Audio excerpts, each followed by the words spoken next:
Hello, guys. Welcome back to the World of Darts podcast. Unfortunately, I'll take that off for now.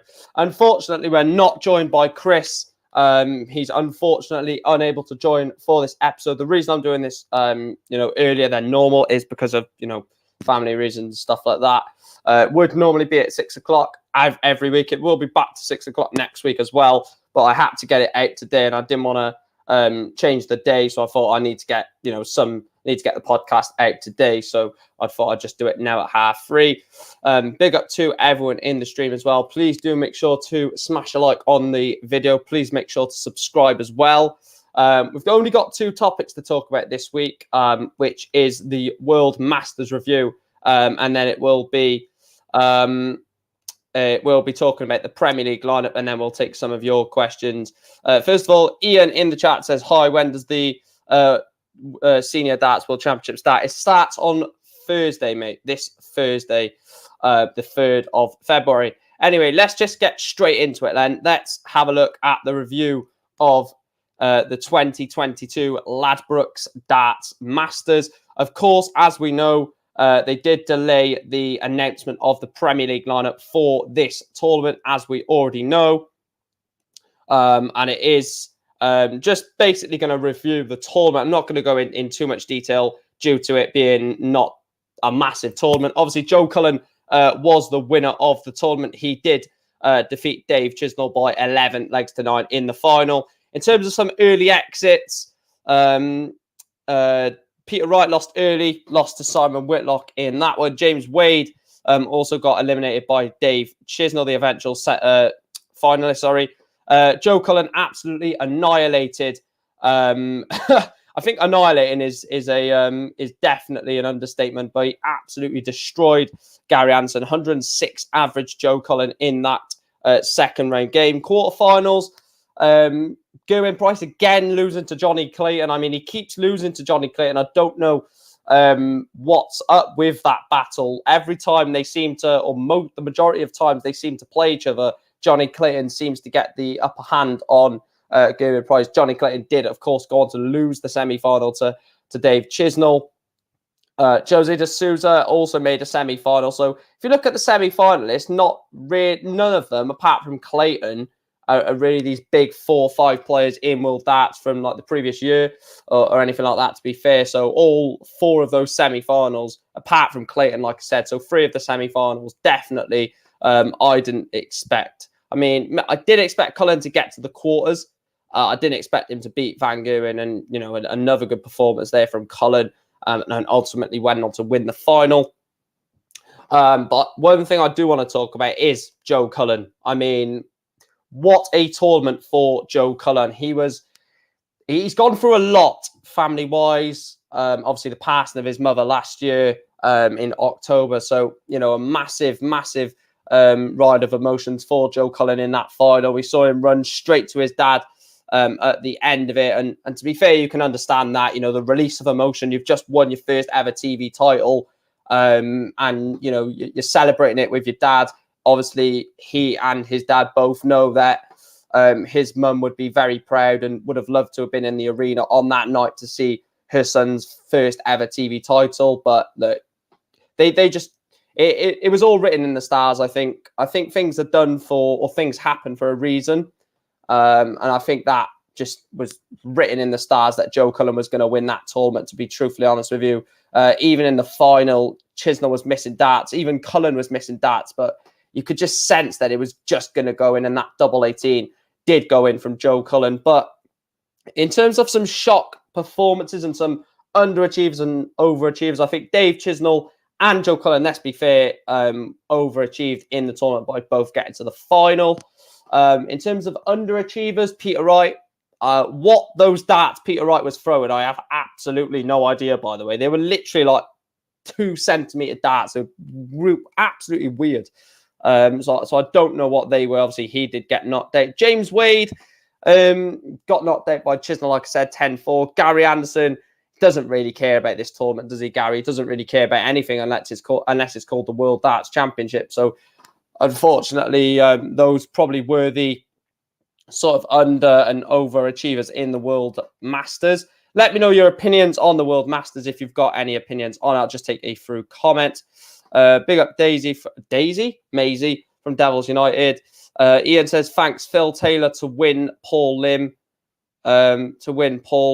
Each way, I think that means. And Lucas said, afternoon, Mike. Afternoon to you as well, Luke. But yeah, what are your thoughts on the Masters? Did any of you predict Joe Cullen to win it? I mean, I'm not going to sit here and say I did predict Joe Cullen to win it, but as he was going through the tournament, you could probably say the best player in the tournament won the tournament. And not many times do you get that where the best player throughout the entire tournament wins it. Sometimes you can get a player that, breezes through the first couple of rounds of a tournament and then grows into it in the latter stages. We see that with Gerwyn Price, especially, in all three of his Grand Slam wins, Gerwyn Price, he's not been mind-blowing in the group stage, but when it gets to the knockout, the last 16, the quarter, semi-final and final, Gerwyn Price just absolutely blitzed the rest of the field. And I think you get that in certain tournaments where you do get your slow starters, and I think Gerwyn Price is one of those slow starters, especially when it comes to the Grand Slam, because you in the Grand Slam, you've got the sort of buff of playing 3 group games. So if you lose your first game, you've still got 2 games to win to, give you a chance of winning the whole thing. And I think definitely it was definitely a good tournament for Joe Cullen. I think throughout the entire tournament, that game against Gurney was a tough game. He come through that pretty comfortably. Just look at the averages then for Cullen. Won't go through the averages for everyone, but just Joe Cullen, as he did win. So a 99 average against Daryl Gurney in a 6-2 win in the first round. Then he got a 106.3 average in a 10-1 win over Gary Anderson. See, that's what I mean. Gary Anderson, 91 average, but he's not having chances at a double when Cullen is beating you 10-1, is he? So then moved on to the quarterfinals, 92 average against Michael Van Gerwen in a 10-7 win. And then the semi-finals, 101.62 average, beating Jose de Souza 11-8, sorry. And then in the final, 96.89 average, defeating Dave Chisnell. So that was the route for Joe Cullen. So he's had to take out the world number 22, 6, 3, 7, and 13. So, that is some route to the final. Probably, if you look at it, the only reason why I'm going proper in depth is because we've only got a couple of topics to talk about. But Daryl Gurney is in probably not the best form of his career, but towards the best form of his career, Daryl Gurney. And Joe Cullen put him out 6-2. Then he had a 2-time world champion, Gary Anderson, who's just come off the back of a world semi-final, and he's beat him 10-1. Then a 3-time angry Michael Van Gerwen, because MVG, of course, is still furious that he couldn't take part any further in the World Championships because of COVID. So beating him 10-7 is not easy. Jose de Souza, probably the easiest game of the route, 11-8 in that one, beating the former Grand Slam champion. And then Dave Chisnell, where that people look at that final and think, oh, he's only got Chisnell. What's Chisnell ever won? But, when you're playing someone that has also never won anything just like you, and it's their first, chance to win a TV title, that gives more pressure on yourself rather than the person that you play, rather than the pressure being put on the person that you're playing, because it's you're playing the game, not the player. And I think that did happen in that game between both of those players. I think Dave Chisnell knew it was a big game for Joe Cullen. Cullen knew it was big for Chisnell. So it was sort of nip and puck all game, and just one moment of magic really separated that game. And I think it was the 116 or whatever it was from Cullen, just to push him a little bit clear of what was I going to say? Just pushed him clear of Dave Chisnell in that one, to be fair. Luke says 91 average, defeated 10-1 on TV. 0 titles all year, says in every press conference. He doesn't want to play it. And into the Premier League goes Gary Anderson. Rob Cross left at home. We will be talking about that in a minute when we come on to the Premier League. But let me know in the comments, or in the chat, sorry, who was your sort of overachiever and underachiever for the tournament. Overachiever, I'm going to have to go Joe Cullen. underachiever, I'm probably going to go Peter Wright. So let me know your under and overachiever. Rob Cross maybe as an underachiever. I think we're sleeping on Rob Cross. He realistically should have beat Jose. I think he then would have beat Simon Whitlock. No disrespect to Simon. And then I think it would have been a Rob Cross, Joe Cullen semi-final. And that would have been absolutely mental. You know, that would have been some semi-final, Joe Cullen against Rob Cross. And then if you obviously look at the top half of the draw, if Michael Smith would have got past Chizzy, it would have been a Clayton Michael Smith semi-final. And that semi-final lineup would have changed drastically. But, you know, it is what it is. And that's the way it went. It didn't go the way that possibly some people may have thought it would have gone. So, yeah, let me know who you think the under and overachiever was in that.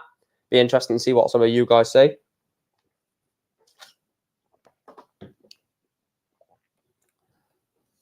Let me have a look at something else. Like I said, there's a case for quite a few, isn't there, really? There is a case for quite a few. You can see why someone would say Wright. You can see why someone would say Cross. You can see why someone would say Gary Anderson, maybe.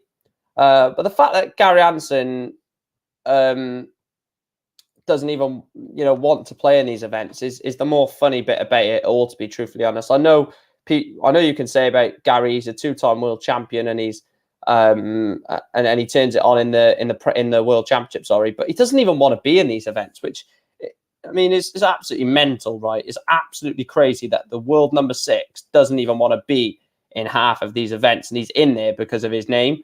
And if he had his personal choice, he would just not enter the Premier League or not enter the Masters, not enter the Pro Tours. He doesn't really care, and it just shows everything about the PDC pushing someone to be in the Premier League or whatever it may be in a certain tournament where it's an invited event when they don't actually want to be in there. It's just crazy, if you ask me. Really is crazy.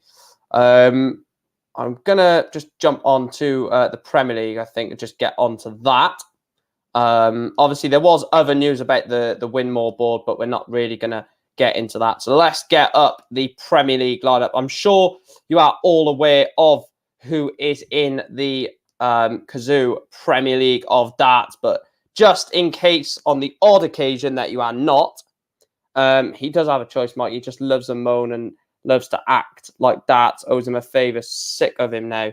Agreed. Right, we'll bring that down there to see if that's covered. Right, that's fine. So there is the lineup for the 2022 Kazoo Premier League of Darts. I'll just bring it slightly up a little bit. Is that fine? Right. Yeah. So as you can see, I've done it I've sort of filtered it on order of merit. So Gerwin Price, Peter Wright, Michael Van Gerwen, James Wade as the top 4. They were always going to be in it, them 4. It was literally not a case of anyone else. It's normally always the top 4 and then 4 sort of other picks. 5th pick, Michael Smith. 6th pick, Gary Anderson. Of course, Johnny Clayton, the winner of the Premier League last year, and then Joe Cullen obviously won the Masters. So in terms of that select pick, I think I said it on Chris's stream yesterday. Chris Welch, unfortunately can't be joining me for this episode. He will be back next week though. But if you look at it, like I said, the top 4 in the in the order of merit, we're always going to be in this. So we'll ignore Price, Wright, Van Gerwen, Wade. Whether you think James Wade deserves to be in there or not, you know, I personally don't like him in the Premier League. Another one that doesn't necessarily want to be in there. But obviously he is 4th in the world, so he has to be in there. But then Michael Smith, world finalist, of course. I mean, you can argue that players have actually done more than Michael Smith this year that haven't gone in it, i.e. Rob Cross. But we're not going to get into that debate just yet. Gary Anderson, of course, world semi-finalist. Yeah, he's not done anything for me in terms of getting in there, but we'll debate it in a minute. Johnny Clayton, was never. If Johnny Clayton wasn't in the Premier League, I wouldn't have watched it. I'm sorry. I know people would probably say that's just pathetic, but I just wouldn't be able to watch a Premier League with the defending champion not in it. And then Joe Cullen, of course, winning the Masters. So yeah, let me know what you think of the lineup first. Do you think it's the right lineup? I think they've got 6 out of 8 perfect. I think the top 4, Clayton and Cullen, are perfect. Michael Smith, Gary Anderson are debatable. And I really would stand by that in terms of them being debatable. Football Lad says, hi, hope you're well, mate. And Boo says, bloody fast this lineup is. Well, what would you... well, no. I'm not asking you what you would change, actually, Boo, because I know exactly what you would change. But I think they've got 6 out of the 8 right. I think the top 4, like I said, Clayton and Cullen. Personally, I'd put Michael Smith in there. So I'd make Smith number 7. And number 8, I would have to go Rob Cross. I know, look, it's a very difficult one because, sort of Rob Cross has won a European Championship, but Gary Anderson's also been in a World semi-final and actually beat Rob Cross, didn't he? Gary Anderson beat Cross in the Worlds.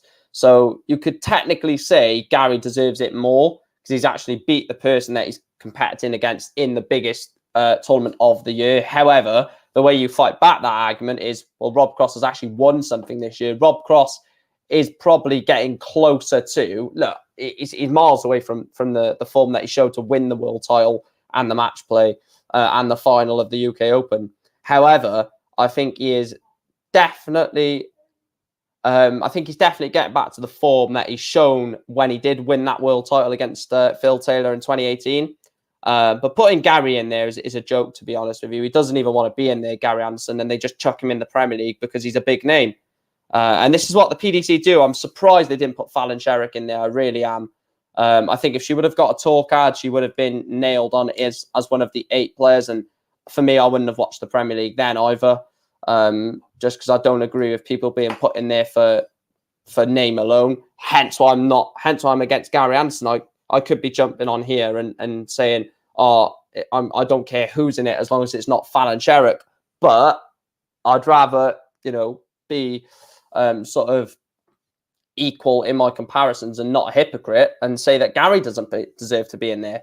But look, I'm sure it's going to be a good Premier League anyway. I'm sure that whatever, happens during the Premier League in terms of, who wins it or, who gets into the playoffs, whatever happens during this Premier League, I'm sure it will be a good tournament. But I'm still a bit, sort of asking the question, why is Rob Cross not in there? I really do think that that he deserves to be in there, just to say that. In terms of my predictions, you can get yours in the chat, but I'm going to predict the 8, how I think the table will look. Obviously, it will be a table format, for all the points sort of thing. I'm going to say Gary will finish bottom. So Gary will finish bottom. James Wade will finish 7th. Let me see if let me try and I can do this live. I can do this live with you guys. So I think Anderson will finish bottom. I think Wade will finish 7th. I think Cullen will finish 6th. 5th, I'm going to go...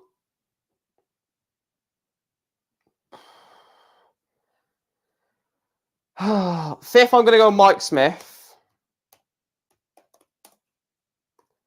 4th, I'm going to go Johnny Clayton. 3rd, I'm going to go MVG. 2nd, I'm going to go Gezi. And 1st, I'm going to go Peter Wright. Right, that is my prediction. I'll put my prediction on there now.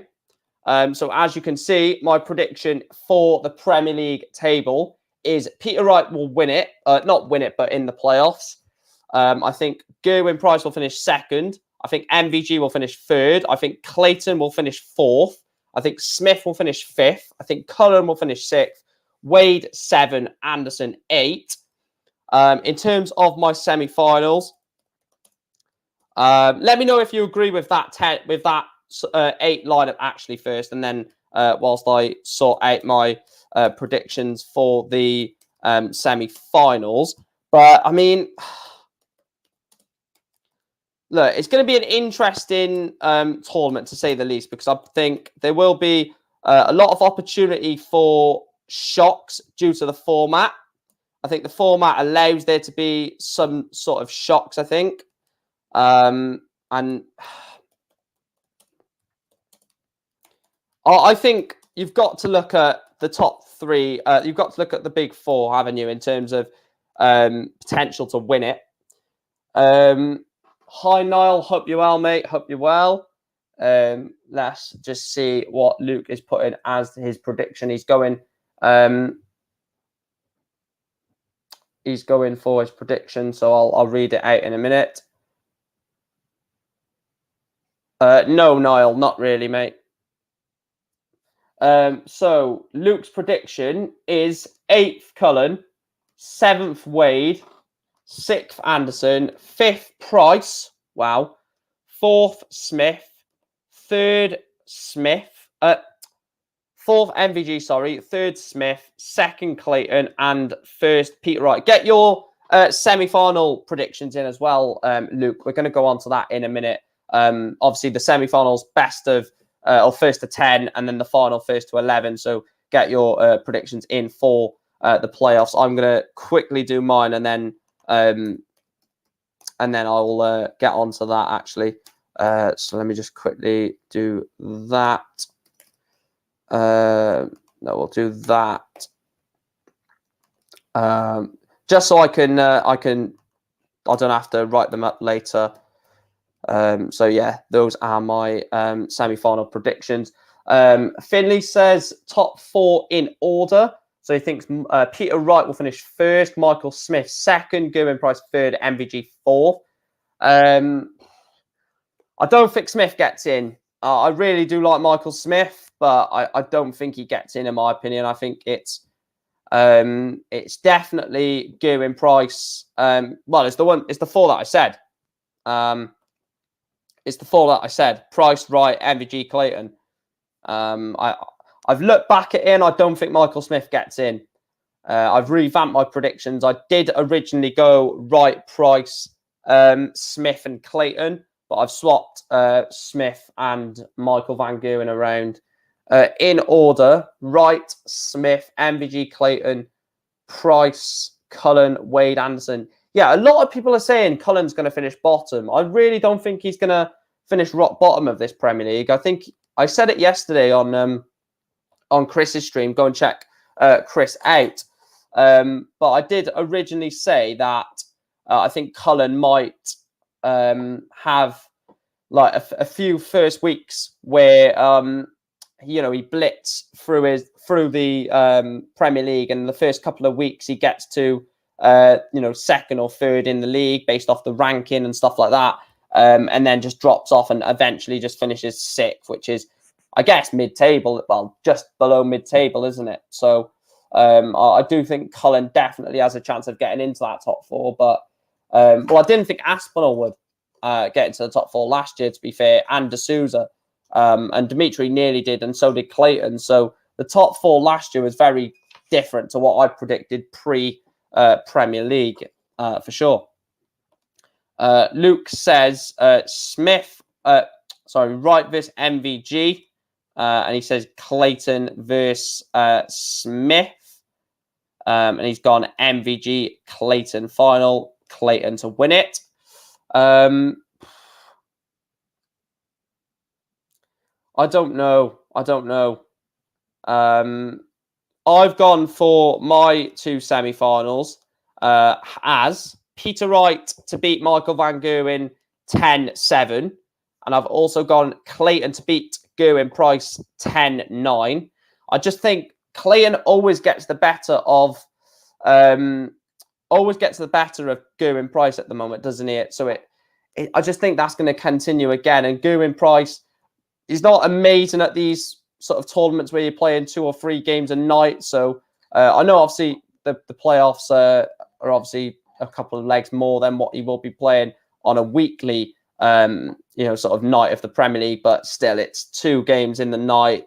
He's going to have to play one and then recuperate for the next game. He might blitz it. We never know. But, we'll see about that one. So that would be my 2 semi-final prediction. And don't shoot me, but my prediction for the final is Peter Wright 11, Johnny Clayton 4. Now, I absolutely love Johnny Clayton. I think he's an absolutely quality player. And I really do think that Wright could annihilate this Premier League and could win the league. So I think you get a 10k bonus for winning the league as well. So I mean that doesn't affect him, does it? An extra 10k after everything that he's won. But yeah, I think he might win the league. Peter Wright with like a game or so to go, and then I think he's going to blitz the playoffs as well. I think Peter Wright does pick up the title this year. Look, Peter Wright has said the only title he's waiting to pick up is the Premier League. He's not won that yet. He said, I've won everything else. I've not won the Premier League yet. So I'm waiting to pick that one up. And I was like, fair enough. If you've got ambition to go and pick up the Premier League, and every time Peter Wright has told us that he's going to pick something up, he very nearly does it. He said, put a double on me to win the match play and the World Championships. And lo and behold, he won the match play and the World Championships. So he's a very clever guy, Peter Wright, and he believes in himself massively. Probably one of the players most on tour that does believe in himself. Hence why I think he wins this.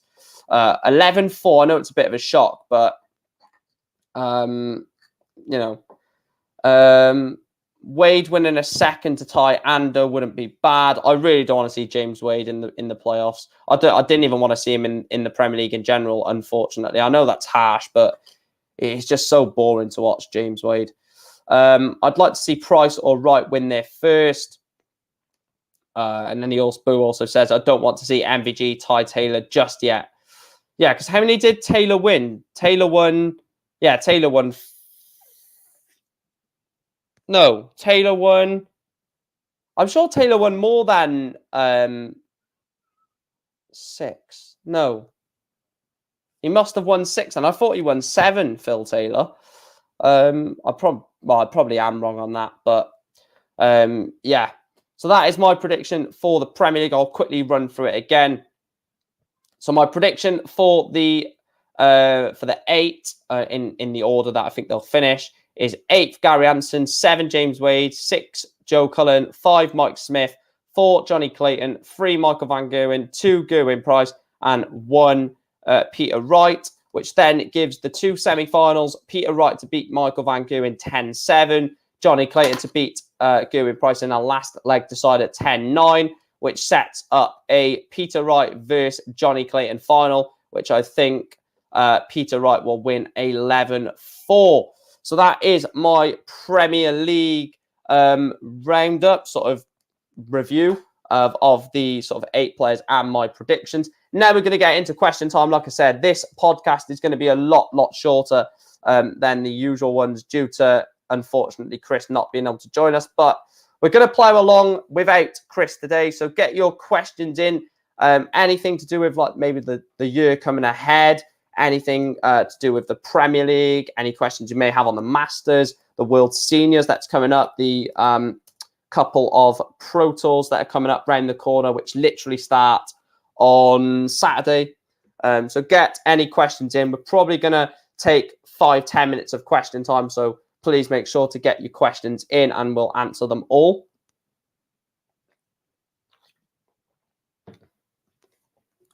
No, like stupid questions as well. So they do have to be darts related questions. I'm not going to take like, what's your favorite type of food or anything like that. So, any stupid questions. It has to be actual darts related question. Let me just take this comment first. I think this is the biggest year Price has had yet as a pro. The money he defends this year could prove too much to keep up with. Yeah, I think Gerwyn Price is defending. What did I have a look yesterday? Yeah, 800 grand is what Gowan is defending this year. So he's defending, obviously, winning the World Championships, winning. What else did he win 2 years ago? 2 years ago was the Jose Grand Slam, so he didn't win that. 2 years ago. No, the bulk of that is probably just, the bulk of it is the he won the Grand Prix, didn't he, 2 years ago? Was that the Grand Prix year when because Clayton won it last year, didn't he? And Gezi won it the year before that. So he's defending the win in the Grand Prix and the World Championships. And I believe maybe a semi-final at the Grand Slam or maybe a quarter-final. We're not answering that.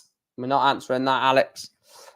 Will you do the Premier League live? If you mean the live streams or the live watch-alongs of the actual Premier League, the real-life Premier League, then yes, I will be doing them. I need to set up the thumbnail and set that all up for Thursday. It's going to be interesting Thursday night. Obviously, the World Seniors is getting underway as well, so I will keep the scores on my laptop for the World Seniors so I can still keep an eye on how that's going as well. But the main attention probably will be on the Premier League as, everyone wants to see how this new format is going to work. Is it really going to be what everyone is expecting or not expecting, hoping it's going to be, actually, isn't it? Yes, Finney says the real Premier League. Yes, I will be doing watch-alongs for the real Premier League. So get your questions in the chat then, guys. Let me know if there's anything you want to know before we wrap up episode 3 of the World of Darts podcast. Like I said, unfortunately, Chris could not join us for this episode, but he will be back next Tuesday night. The only reason why he's not joining us is because I had to change the time to 3:30. So, that's the only reason why he's not joining us today. Otherwise, he would have been on. So, that's why that is that. Let's have a look at the order of merit, actually.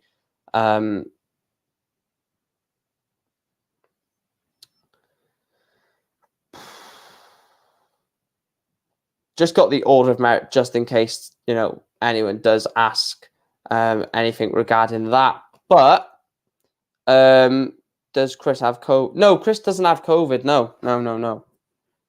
I've literally just said the only reason why he's not joining is because I had to bring the podcast forward a few hours, and that's the only reason why that has happened. No, I'm not making a video on that, mate.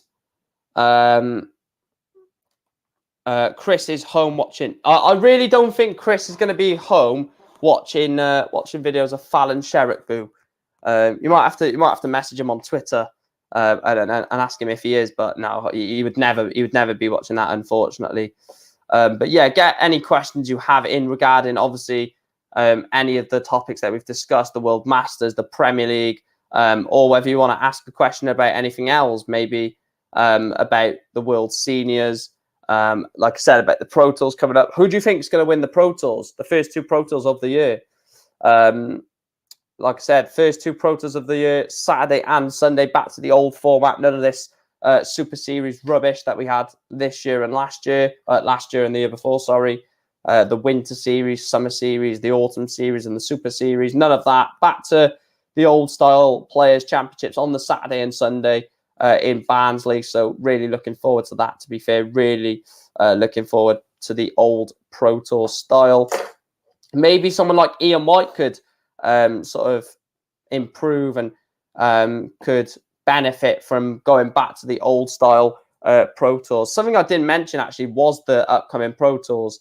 Finley says the first 2 Pro Tours will be Smith and Cullen. Yeah, I think it's got to be someone who's in good form. So I won't say someone like Van Gerwen or someone like, I don't know, Mensel Sulovic, Van der Voort. It won't be someone like that. It'll be someone who's in good form, someone who's played a lot recently as well. So maybe a Smith, maybe a Cullen, maybe a Peter Wright. It's going to be interesting, actually, because the first lot of Pro Tours are going to be after the Premier League. And what you used to see a few years ago of the a few years back, sort of with the with the Pro Tours and how it was 2-3 years ago. If a player done awful on a Premier League night on the Thursday, they would go to the Pro Tours on the Saturday and Sunday, play some, darts, get back to winning, get some confidence, and then go to the Premier League the Thursday after, and you'd see an improvement in their game because they've had something to sort of break their minds away from the Premier League. But when they had it last year, it was that block of 5, wasn't it? Premier League Monday, Tuesday, Wednesday, Thursday, Friday, and you literally have nothing to, focus your mind away from. So if you lose that game on the Monday, you're back there on the Tuesday. If you lose the Tuesday, you're back there on the Wednesday. There's no break, where now you've got Premier League Thursday, Pro Tour Saturday, Sunday, Premier League Thursday, Pro Tour Saturday and Sunday, where it separates it. So if you have a bad week at the Premier League, lose your first game 6-0 and you're out and you lose your game 6-0, then you can sort of recoup that by playing in a Players' Championship on the weekend, win some games and get your confidence back up. So I really do like it's gone back to that. Do you think Fallon will equal last year, or will she take a step back, you think? So what did she get? She got quarterfinals of the Grand Slam. Was it quarters of the Grand Slam? I think it was, wasn't it? Yeah, she got through the group. Then she beat Sulevic, didn't she, in the last 16? Yeah, so quarters of the Grand Slam and first round of the Worlds. So I reckon she'll qualify for both. So she'll be in the Grand Slam and the World Championship. So she will be in both of them. I think she'll get maybe second round of the Worlds, maybe lose to a seed. And I think I don't think she'll. So I think she'll do better in the Worlds and worse in the Grand Slam. I don't think she'll get lucky twice, where she gets. Look, if she gets out of the group, that'd be a step forward. 2 successive Grand Slam tournaments she's got out of the group. However, I don't think you're going to get lucky twice by getting a player in the last 16 that's not on form. Because let's face it, Mensur Suljovic was not on form at all going into that quarterfinal against Fallon. Yes, he got through his group, last 16 against Fallon. Yes, he got through his group, but it wasn't sort of vintage Mensur Suljovic in getting out of that group, was it? It was very much sort of, just about getting through the group. And that, just like Fallon, to be fair. And then that last 16 game, she absolutely obliterated him, lost to Peter Wright in the quarterfinals. But I think she's got a chance of, like I said, she's going to be in both, isn't she? So it's not so much as will she qualify, she will be in both, because you've got the women's series, and the top 2 from the women's series get a place in the Grand Slam and a place in the World Championships. So she's going to be in the top 2. So is Lisa. So I wouldn't imagine that she wouldn't be in any of them. But it's just about, can she perform in it, and that's what everyone is hoping for. That if she does eventually get a tour card or anything like that, then it's by her earning it. And I think that's what most darts fans are saying. We don't care if she gets in these tournaments or gets a tour card or is in this event or that event, as long as she does it through sort of actually the quality of the darts being good enough to qualify for these events. And look, she's a good player. I can't even pretend to say she isn't. She is a good player, but she's more of an advertising tool. Is what I've said most likely with Fallon Sherritt. But anyway, guys, that is where we're going to wrap up. Or just one last question from Finley saying congrats on more than 2,300. Thank you, Finley. But that's where we're going to wrap up this episode of the World of Darts podcast. Like I said, very short episode today, unfortunately, due to Chris not being able to join us for this one. But like I said, yeah, agreed, James, agreed. Yeah, he will be next week. But yeah, like I said, we will be back next week for the podcast again next Tuesday, 6 o'clock. Got a lot to discuss next week. The Pro Tours, the first week of the Premier League, the World Seniors, where we'll be crowning the first champion of the World Seniors Darts Championship. Is it going to be Phil Taylor, Martin Adams, Lisa Ashton, Robert Thornton, Paul Lim? A lot of people that are trying to get get the first ever World Seniors title. But thanks for joining episode 3, guys. It's been an absolute blast. As you're leaving the stream, please do make sure to smash a like and subscribe. And yeah, we'll be back next Tuesday for episode 4. However, on Thursday night will be the first watch along of the Premier League season. I'll speak to you then, guys. Thanks for joining, and I'll speak to you shortly.